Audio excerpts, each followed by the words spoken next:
Once upon a time, in a faraway land called the Land of Snow, people lived in peace. The children in this land grew up in happiness. Everyone who heard about this couldn't believe it. Because of this, many people were very curious about this land.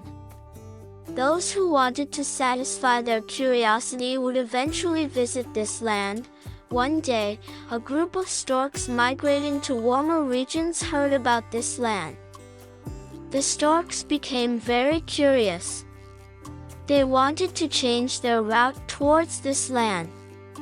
However, the other storks strongly objected to this because this land was a cold region covered in snow all year round. Going there would be the end of them. The heated argument among the storks continued in the sky. But the final word belonged to the head of the storks, the big stork. He had not spoken the final word yet. He preferred to watch the storks quietly from a distance. In fact, he was also very curious about this land.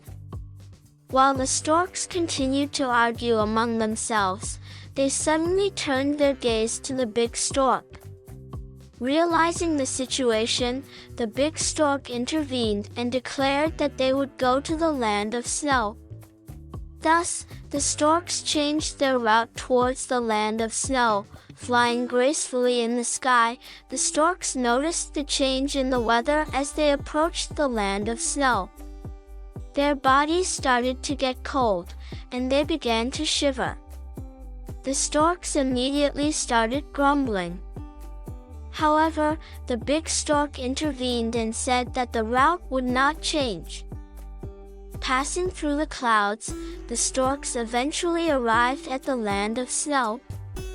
A white blanket covered everything. The streets were filled with children playing snowball fights. People were wandering around peacefully. No one seemed to mind the cold at all.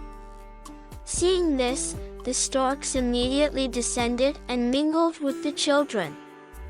The children, surprised to see the storks, soon overcame their astonishment and welcomed the storks among them. Spending a delightful time with the children, the storks shared in their happiness. A great warmth filled the storks, and the feeling of cold disappeared instantly. Thus, the storks decided to stay in the Land of Snow for all 4 seasons.